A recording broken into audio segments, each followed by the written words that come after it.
So I do want to, just for the record, C# is a 21st century language. I think we came out in the year 2000, so we just make it on.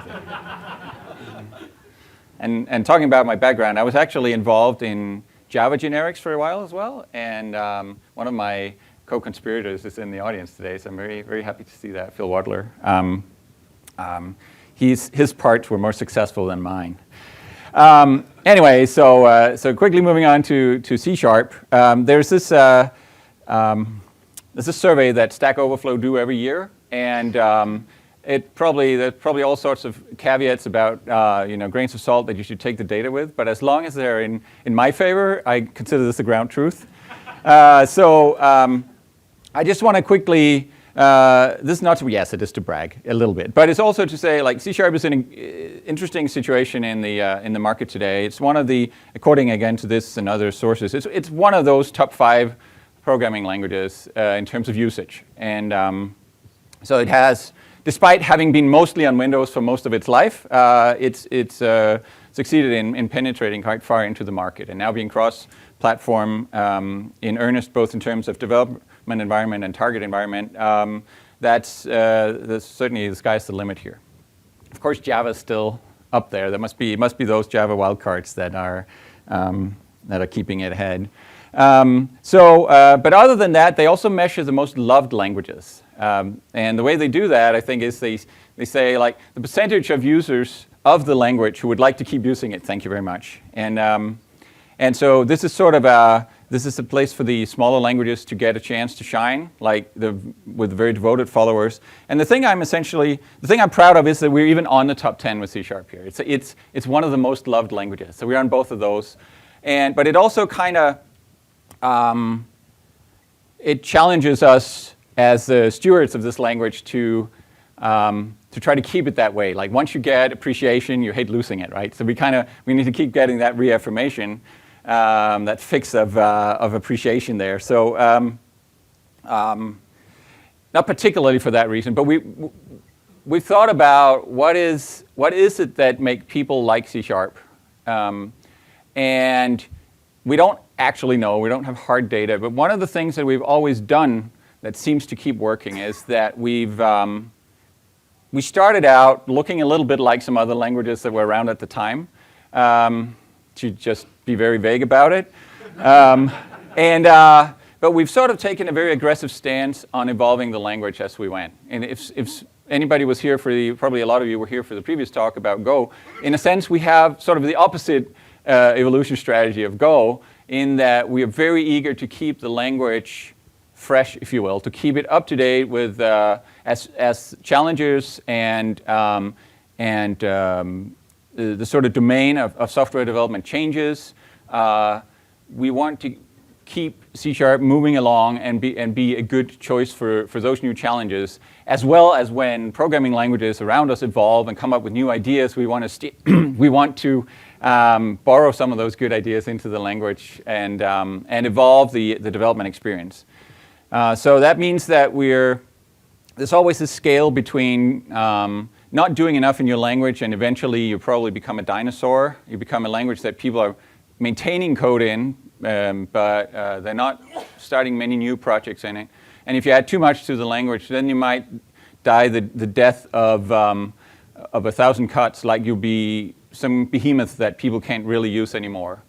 Either way, your language can just run out of steam because the foundational principles no longer apply. Sorry, out of business. But we're very much on the let's evolve aggressively kind of side. Let's try to be a state-of-the-art language for development for like professional developers, and let's push the envelope. And sometimes let's us be the ones that push the state-of-the-art, not just keep up with it. And so that's sort of to lead into what this talk is about today, because instead of talking about what's new in C# 7.2 as opposed to C# 7.1 and all that stuff, I assume many of you aren't actually C# programmers to begin with. Actually, let's do a poll. How many people here are C# developers? Okay, that was actually a lot. But you see, like, that's just because we're such a popular programming language. There's no bias in the room, I'm sure. So, okay, who did not put up their hand before? Okay, so, okay, more than a smattering. So I kind of wanted to not just do the what's next in C#, but give a little bit of where do we think we're headed slightly longer term, hopefully with some things that are interesting, even if you are not about to write your next C# project or consider adopting the language, just more on the fun side. So we're looking at some of those problems that have been dogging us for years and years and years. And here's one, the null problem that we all face. Let's actually, let's go and throw an exception. I have a fun with null program here. This program has a bug. I am creating a person with a first name and a last name. I ask for the length of the middle name. The implementation of that takes the middle name and grabs the length of it and returns it. It's completely straightforward. And yet, of course, as you probably suspected, if we run this program, we will immediately get an exception, a null reference exception, because, hey, the guy didn't have a middle name. It was null. Okay. Well, that sucks. How many people in here actually like getting null reference exceptions? There's one down there. Is that because it helps you find your bugs? I couldn't even hear that, but okay. It's all right. There's always someone who wants to be interesting. And you are, sir. You are.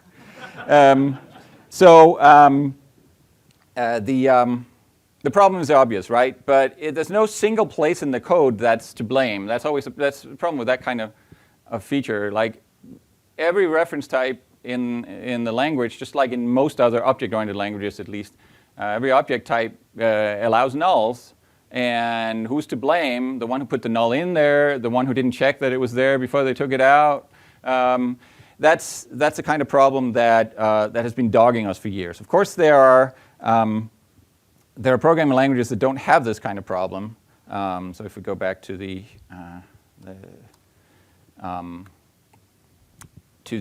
slides here, lots of functional programming languages, for instance, they don't have a null problem. They don't have this concept of null that can go into every type. Maybe they have discriminated unions that describe an option type that can be either nothing or none or whatever they call it, or it can be sum of t, where t is some type. And so they have a type construct that means that you can clearly distinguish by the thing, whether it's null or not, but you're also forced to, whenever you want to consume an option, you're forced to do a pattern match on it or some kind of check and go down either one route or the other, depending on whether it's a sum or a null. The language just, by construction, does not allow you to dereference a nothing. So that's kind of nice. Unfortunately, we already have a language here, and we already have a lot of code. We have like billions of lines of code that are doing they're dealing with this already, and so we can't just go and say, oh, let's do null differently. That's not a solution for C#. And honestly, in many kinds of languages, it probably wouldn't be a good fit anyway. But there's something we can learn from it, which is that there's an expression of intent. Like immediately when you declare a type, you say whether it's a t or an option of t in those discriminated union terms, or you say that you could sort of imagine expressing whether this particular thing, this variable or this return type or whatever, whether it's supposed to be null or not. Right? Express your intent, and you're already sort of halfway there. Now you know who to blame. Right? That's the thing from before. If you have expressed your intent with a thing, then either it's being abused on the one side or the other side. Like either you send a null that wasn't supposed to be there, or you dereference the null that wasn't supposed to be there, that you hadn't checked for. Right? So expression of intent, then enforcement of that intent. Those should be the components of a solution to this.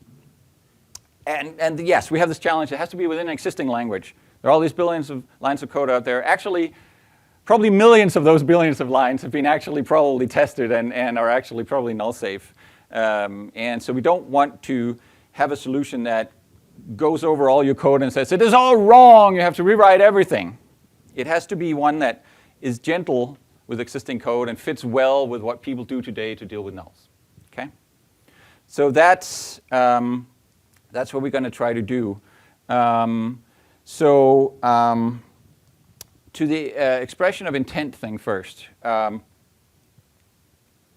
There's one approach you could take to say, okay, the object types in C#, reference types, they're already dead. Like, too bad, man. They're just inherently wrong, but they're legacy, so we can't get rid of them. So let's introduce two new kinds of types. Let's introduce the non-nullable reference types and the properly, safely nullable reference types. And then there's these legacy ones in the middle. And then you get something like this, where you annotate everything. I don't think the yellow markups and the bold would be in your source, but other than that, and that doesn't really feel like a good solution because it overemphasizes.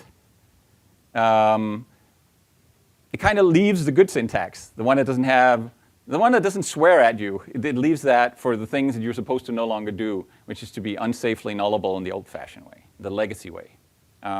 And it also means that all existing code, you get no help. Like, it's just, existing code is dead in the water until you go in and start doctoring it and swearing all over your code with punctuation. You get nothing from the feature. So while this might immediately feel like the safe route to take, it's also the useless route.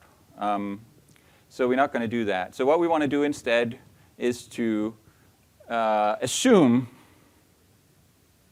that when you don't say otherwise, you don't mean null. Okay? So, yeah, there's some code out there that doesn't follow those guidelines. And then when you do mean null, you put a question mark on it, on the type, and now it's a nullable thing. Okay, expressed our intent. But we now repurposed existing syntax to mean something new. We now set string without annotation. That means non-nullable string. We like the syntax. If we were designing C# from scratch, this is certainly the kind of syntax we would like. But now the question of enforcement comes up. Enforcement has to do two things essentially. It has to protect non-null types from nulls. So when you say it's not null, let's not put nulls in there. And it has to protect the nulls that are there and are allowed to be there from being dereferenced, at least without being checked first, that they weren't actually nulls. Okay. But because we're repurposing existing syntax, this has to be an optional check. Like, so we want some check that you can turn on and say, now start enforcing this on my code and see where it leads me. And that should hopefully lead you down a path where a few question mark annotations later, you're in a good spot. And a few fixings of bugs, which is the whole point is, this has to be useful on existing code. It has to flag things that weren't flagged before. So just for backwards compatibility, it has to be something that you turn on when you're ready to be told that the code that you have today isn't good enough. Also, because it's optional, like, it can't affect the semantics of the language in any significant way. It can really only be about giving you warnings. Must do a good job with existing code. I kind of said that already. And it unfortunately can't be exhaustive. It can't give you guarantees. So this is one major concession. Like, we're saying this is not about guaranteeing that your code is null bug free. This is about maybe an 80-20, right? You get maybe 80% of your null reference exception bugs. You get those at compile time. There'll be some left, and there'll be places where we deliberately, we can't do the right thing in terms of correct, or we won't because it's too inconvenient in terms of existing code or even in terms of the new code you have to write. And we'll see examples of that.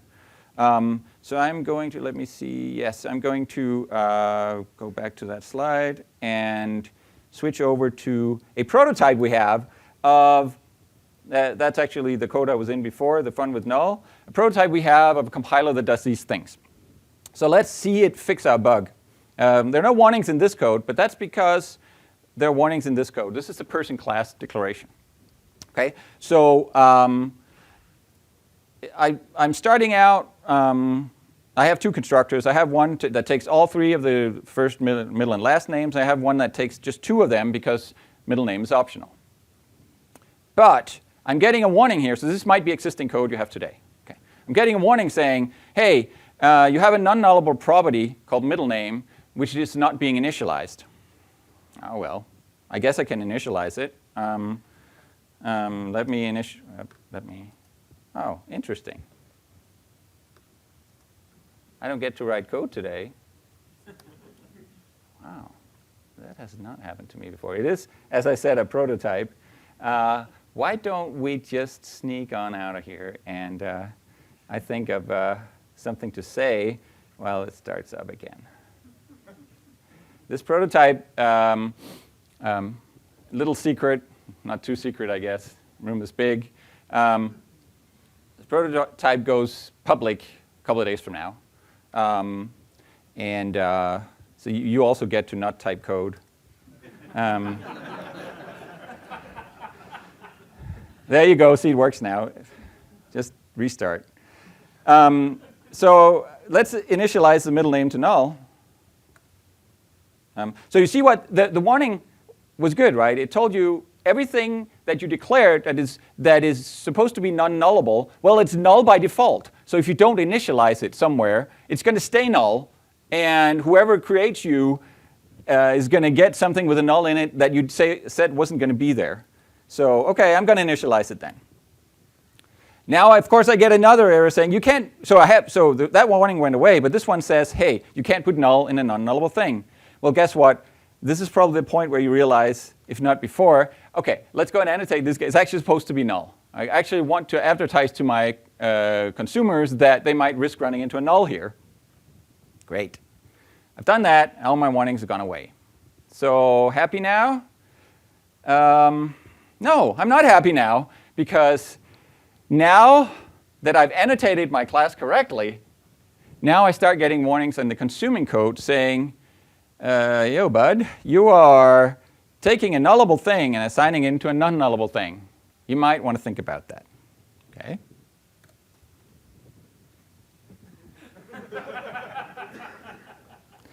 Yo, bud, you're dereferencing a nullable reference type. You might want to think about that. Okay? So here you might go, what I need to do here, this is where it comes in, where fitting in with what people do today is important. So what I need to do now is to convince the compiler that this thing is not actually null when I dereference it. I can't convince it of this right here because it is actually sometimes null. Okay? So I have to make it so that it isn't. One way and the compiler is then going to actually do a flow analysis on my code and see if it can figure out that the thing isn't null and let me do it.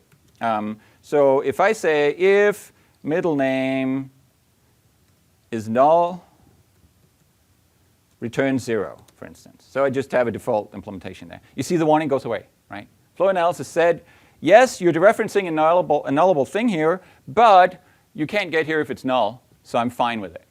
Okay, so this is code. This is correct code that you might have written before, and so if your code was already doing the right thing, you wouldn't get a warning. Right? This is how we try to make the feature non-intrusive to existing code. If you were already good, 9 times out of 10, the thing won't complain. Of course, there are other ways that you can fix. It's pretty much up to you. Another thing I could do is I could assign to middle name here. I could assign it the empty string. Now, I can get down here, even if it was null before, but again, the compiler can see it's not null now. Like, regardless of which path it uses to come down here, it won't be null when it gets here.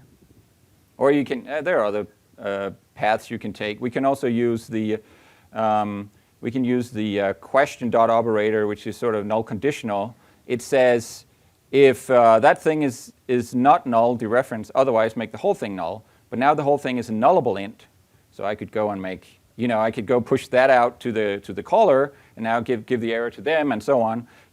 I can push it around the way, or I can say I can use the null coalescing operator and say, if that whole thing is null, return 0 instead. Okay, so all of these are ways that I can fix the problem that were valid before, are valid today, and that the compiler realizes, yeah, good job. Okay, so it helped me find my bug, helped me fix it, helped me realize where I should annotate my types and my APIs and so on. So that's the purpose of this thing. Okay, with me so far? So as long as you are not mind like getting pushed around a little bit in your existing code and fixing some warnings, again, they're only warnings. You can find a lot of those bugs before they happen in production, which according to Tony Hoare, who claims, who proudly claims inventorship of the null pointer. He calls it his $1 billion mistake in talks, which you should go and see. And at least here we got some of those $1 billion back, right? In that some of those null references don't happen. Now, there are ways in which, let's fix this back to having a problem. There are ways in which you can fix it that the compiler can't realize. Like we could say if string.is null or empty, it's a helper method on string, takes the middle name, then return 0. Okay. Well, first of all, that one should probably be fixed to take a nullable string itself. Otherwise, asking the question is kind of dumb. But also, the compiler can't see that this actually does a null check for us. Right? It's another function somewhere. So we might need to think about other ways. We're not going to do inter-procedural analysis here. That's just too crazy. But we might think about some ways that we can tweak. We can like say a given method checks a given argument for null or something like that. We'll have to think about whether we can refine it. But the main thing is, regardless of how much we refine it, there's going to be times where you're smarter than the compiler. You know it's not null, even though the compiler doesn't know that it's not null. And so for that, ladies and gentlemen, we give you the damn it operator. Or the I know what I'm doing operator is a nicer version of that. Which we haven't decided on a name. I think maybe it's called the null absolving or the null forgiving operator or something like that. Essentially, it says if it's a postfix operator, you put it on an expression that the compiler thinks might be null, and you essentially take the warning away, saying, "I know what I'm doing. Don't worry." So I can do that here, but then I take responsibility. Essentially, I'm back in the old times where it was my problem. Okay. So finally, I talked about those places where we can't help you. Or we don't want to help you. So an example of where we probably should help you, I'm taking the, let's again go back to the code from before. I'm taking the middle name here and I'm putting it into a local variable. That's because of some limitations in the prototype right now. But I should really be able to just say, to not have a local variable here and just say if p.middlename, ask directly, if I could spell here, p.middlename equals null and all those things, and then just say p.middlename down here as well, right? p.middlename. So I should be able to, just as I was tracking a local variable before, I should also be able to track like dotted chains like these, right? Say I figured out that p.middlename was null up here and then I left out, so down here it won't be and so on. I can't do that yet, but when I can, which is the intention, then there's going to be this whole thing about what are the things that invalidate our assumptions about a dotted chain. What if I assigned one of the things in the dotted chain, assigned something else? Well, then probably whatever I thought about the nullability of something further down the chain is invalidated. And I can easily discover that from the compiler. But if I call a method with p, who am I to know if that method changes p or not? I can't really know. So either I can be super defensive, and then all the code in the world that does this, which is probably many millions of lines of code, will get warnings all over the place, or I'm forgiving. And that means there'll be null bugs that I don't catch. But we generally err on the side of being forgiving. Another thing, let's say I have a string array. So actually, what can I do?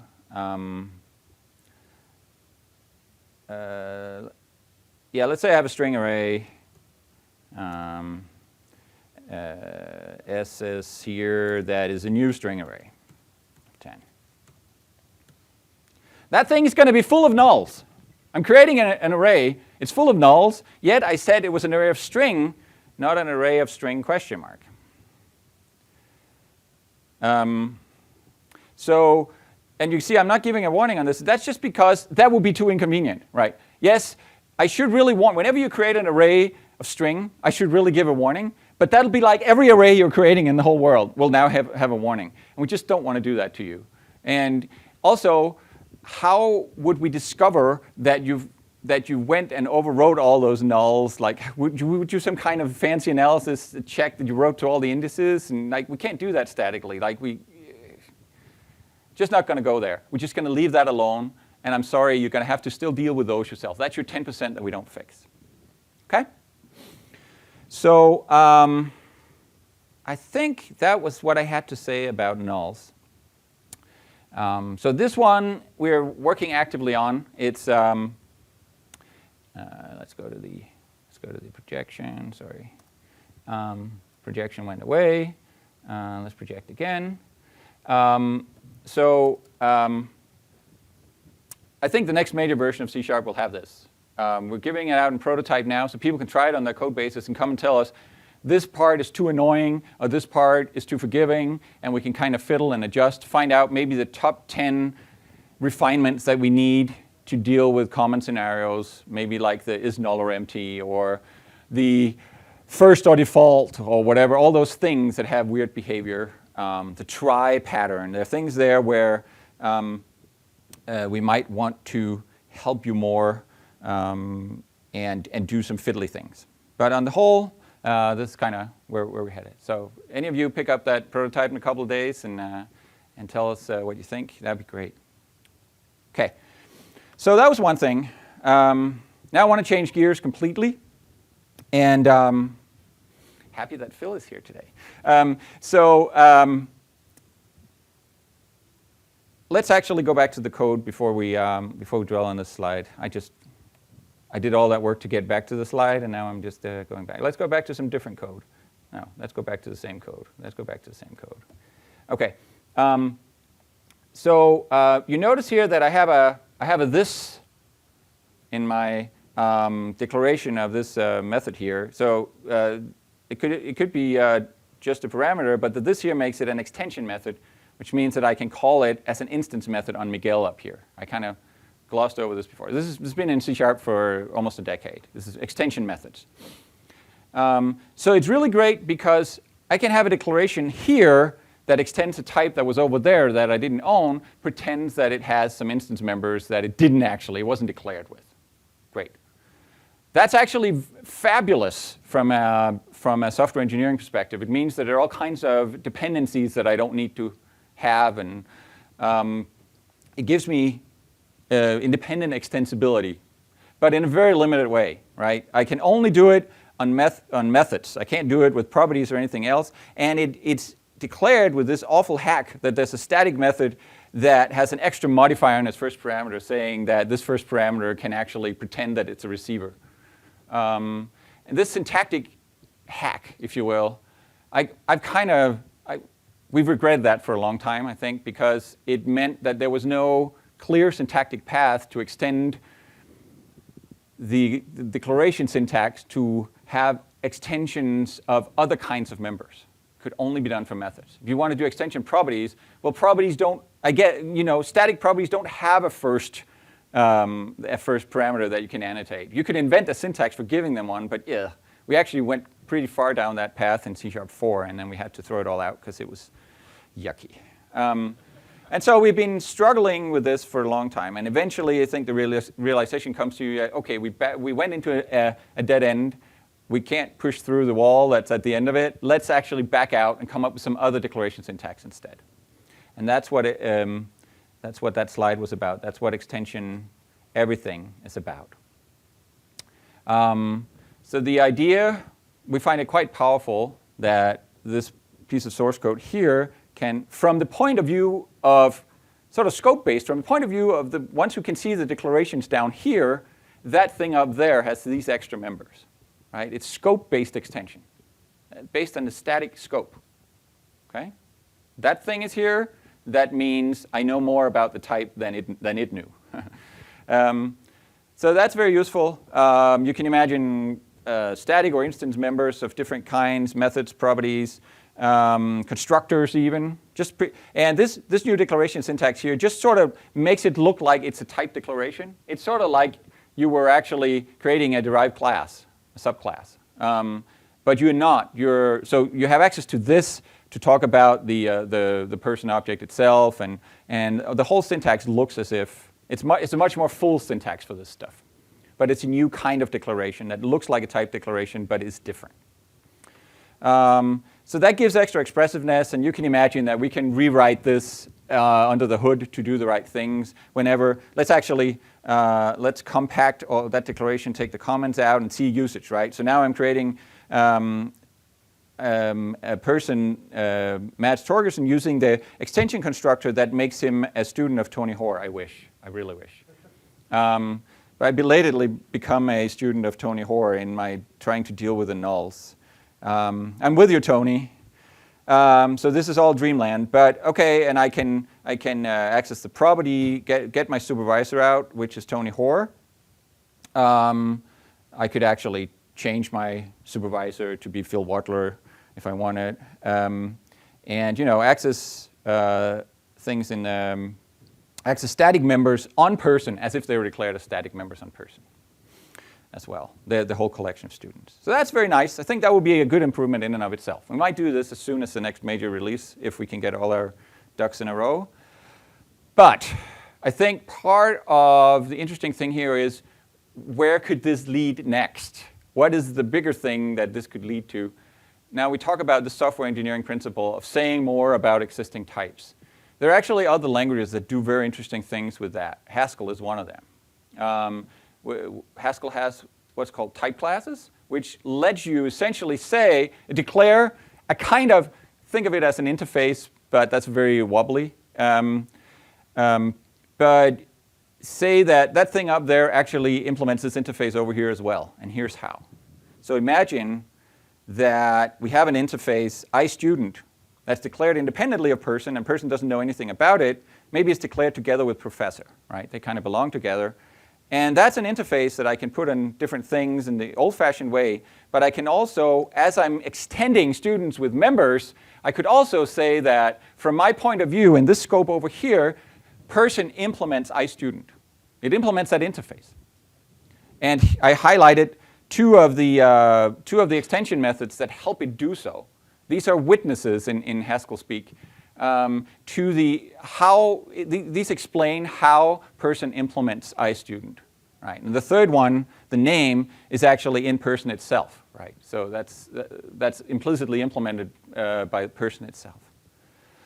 So now we took a big step further, and we actually allowed an existing type to assume a new type, and also be able to be used, a type that's also able to be used as a constraint in generics, and the old type being supplied to that, as long as we're in the scope where all this is known. So I think that can give some serious expressiveness. So I want to show a more type-classy example. And this one assumes, so let's just say that we're doing this with interfaces. It might actually not be that, it might be that we can't do it with interfaces, but I think we'll try to push on it. We might need a separate abstraction mechanism. Just assume, let's say that we push on interfaces so they can also express abstractly the requirement to have some static members, not just instance ones. So this is saying that whichever class implements this has to have a static property that gives you a 0 value of some t that we're parameterized over, and it has a plus operation on nulls. So that's a group in math speak. And t, what's that? You need negation. Do I need negation in a group as well? Yeah. Yeah, you're right. What is this, a monoid? Sorry, yeah, thank you. So it's not a group, but it's close enough. Yeah, for presentation purposes, I deliberately, whatever. So now I want to go say that that ints, the existing ints that are at the core of the language, they represent a monoid, where the 0 value is 0, and the plus operator is inherited from int itself and just means plus. Okay, but actually you could you could implement monoid a different way over ints. I haven't put it on the slide. You could also have, ints are also a monoid over multiplication. So you could instead have said, you could have rewired maybe using some syntax plus on the group to mean multiplication on the actual ints. And now we get into like what kind of shadowing do we want on this stuff. And then 0 would mean 1, because that's a 0, that's a neutral element under multiplication. So I'm doing this extending thing again. And then once I can do that, then we can get to this thing that many of us languages have been struggling with for a while, which is proper abstraction over numeric algorithms, right? How do you abstract over numericness in a way that's expressive enough that you can write an algorithm using all the operators and everything beautifully, yet it applies to anything numeric, from ints all the way up to matrices and tensors and all those like bigger things, complex numbers and whatnot. As long as they have certain operations, right? And they can be represented by one of these super interfaces. So I think that in here also lies the possibility to move into that kind of expressiveness. Essentially, the language we're stealing from here is ultimately Haskell. And there are several languages that are pushing in that direction one way or another. There's some real expressiveness there. And the challenge, honestly, there are two challenges here. One is to massage it all deeply enough into the language that it feels natural in C#. And that goes for many things we do, many things we steal, like pattern matching that we already stole, going to continue to steal more of. Takes a lot of massaging, a lot of design work to make it feel like, oh, that's just so C#. It just really isn't when you see it in its F# form or its Haskell form or whatever. And we'd have to do something similar here. The other thing is to make sure that this is performant at runtime, like this is efficient. We probably, if we want to use interfaces for this, we certainly need to add to the runtime to be able to to make interfaces more expressive. If we don't want to use interfaces, then there's actually a prototype from Microsoft Research in Cambridge, people we're working with there, that has a very efficient implementation of type classes on top of the existing CLR runtime, which is quite a feat. They use some fabulous tricks that I might share over drinks if you pay the drinks. So that's extension everything. I think that was it. No, here's the last bit of it is just to bring it all together, right? Call the generic method on an array of ints in a place where we have a witness to the fact that ints are actually one of these things, and type infer that it's int that we're talking about, and it all kind of flows through. So that would be a cool place to go. I can talk a little bit about async streams as well. That's a third thing that we're looking at, also probably for the next major release. It's a little less futuristic, but hopefully it's still a little bit interesting too. So let's switch back to code. I don't actually have a prototype of it, but I feel like I can better explain it in a coding context. So so many of you know C# and you know about async, the language support for asynchrony. Some of you were here before at the previous talk where we heard about some of the clashes between event-driven or callback-based programming on the one hand and multithreaded programming on the other hand. And we kind of,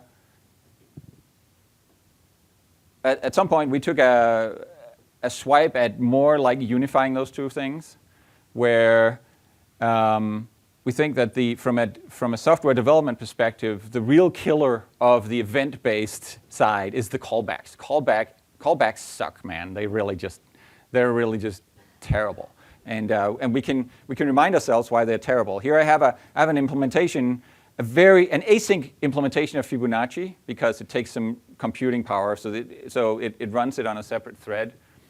Imagine that it's a more realistic example, right? And in the old-fashioned way, I'm calling Fibonacci with the the operand, the argument, but also with a callback to say what to do with the result when you've got it.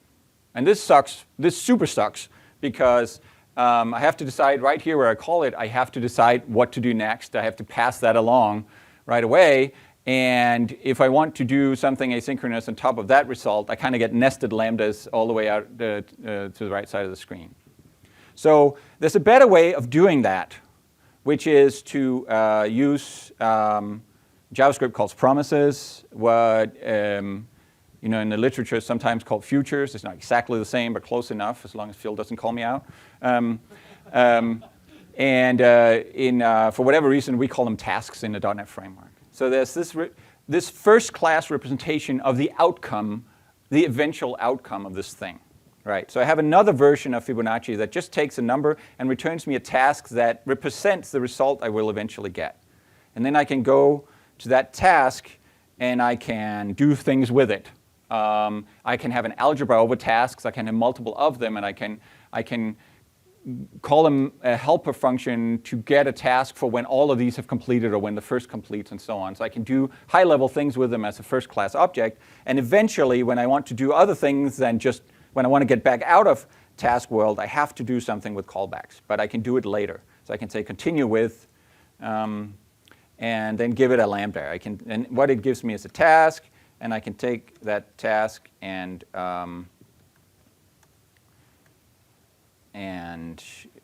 do the right line that I did before, right line of 30.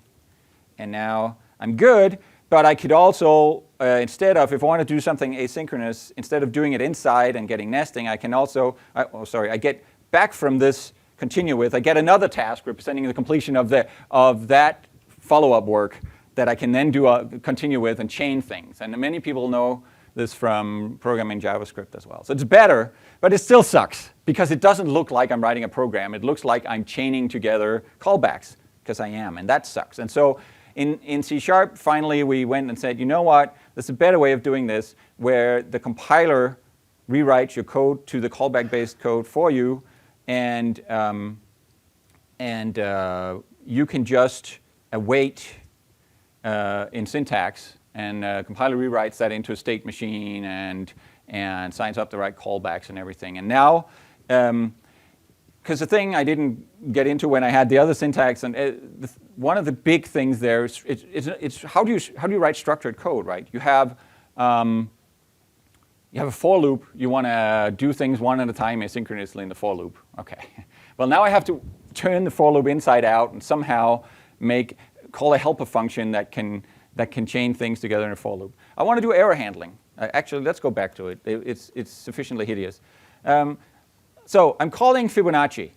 If I call it with a negative number, maybe the method catches that and throws an exception before it spawns the asynchronous work, right? So the call to Fibonacci itself throws an exception if I call it with a negative number. It just does argument checking right there. But maybe I call it with a large number, and after it returned to me, it returned a task to me, it runs into an overflow, throws another kind of exception. Okay.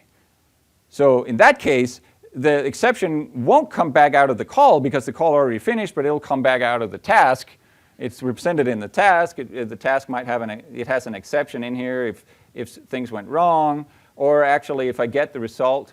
I just said 30 there. I cheated. Task that result. This would, if there was an exception, this would actually throw. So now if I want to handle, I have to both put a try around the big thing, and I also have to put a try inside, or I need to have some kind of a special error thing that I do on my. It's just a mess, and everybody, you too, sir and madam, you get your error handling wrong when you do this. It's impossible. Okay, so just do await. Just say await that thing, and all the exceptions come out here, and so I just need a single try block. What did I do wrong? You need an async. Oh yeah, because I'm not in an async. Oh yeah, that's too bad. We'll deal with that in a second. But I can catch exception here and do things, and So I get back to proper error handling. Yes, and I need my main method to be async. We could do that now, as of C# 7.1. So async is good. We have 5 minutes left, right? So I will say I probably won't have much time for questions. I won't have any. But there's an Ask Me Anything at, I think, 2:55 in Waterfront CDE, where you can literally ask me anything. I can't promise I'll answer anything, but not everything. But OK, so that's good. So what we did was language integrate and get things right back to what they should look like. So that was a long reminder to say, what about asynchronous streams, where you don't have one value coming at you later, but you have a continuous stream, like an event stream, or a large set of data that you're downloading that comes at you in chunks over time, over the network, or whatever. People write whole big things based on asynchronous streams, and the problem with those is, well, they're often written. So the really bad ones are like back to the old callback based, where as soon as you ask for the stream, you immediately have to sign up a callback to deal with it. And then there are the better ones, like IObservable and the reactive framework. I have IObservable up here, which is, again, a first-class representation of the stream. Right? So you have an object you can walk up to and say, hey, I'm interested in you. You can subscribe to it. And that's a lot better because you're separating, and you can, again, you have a first-class object you can do an algebra on. You can combine streams in various ways at the high level and so on. At the end of the day, though, somebody has to subscribe to do something actual with the actual things that come out the other end of your complicated set of pipes. Okay? And subscription means you have to provide it an IObserver, and I'm sorry, but an IObserver, it's still a callback. It's a complex callback in this case. It's like something that implements a method that, or an interface that has 3 methods in it. What do I do when things complete? What do I do when there's an error? And what do I do when I just got the next one? But it's still callback, I'm sorry. So there's still callback based. You program still the wrong way around. So could we eliminate that somehow? And in order to do that, we've been looking at simply how do we language integrate normal, synchronous streams and collections? Well, we do that just by what in C# is called an IOnumable, and in Java it's called an iterable, just because we always try to have different names. You could just do the same, really. Let's create an iasync enumerable that returns an iasync enumerator and an iasync enumerator. Sorry about that. There we are.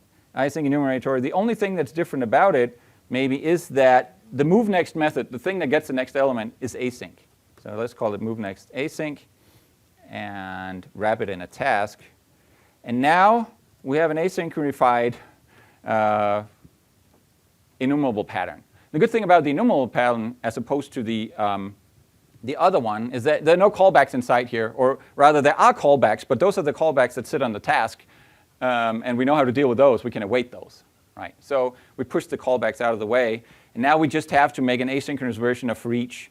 I'm not going to do it, but an asynchronous version of for each that expands just like the for each today. It's a while loop over the enumerator, awaiting moveNext async instead of just asking moveNext. And the pattern is exactly the same. So it's actually, so this way it becomes simple to integrate asynchronous streams into the language. And then we need to figure out how to bridge between all the observables out there and so on, but that's a more complex problem. I'm told now to stop. So I want to say to you, thank you very much. Let's skip that one. If you want to see more, go to our GitHub design site, or go to the .NET blog, which often has language stuff on it, and come ask me at the AMA, and go have lunch. Thank you very much.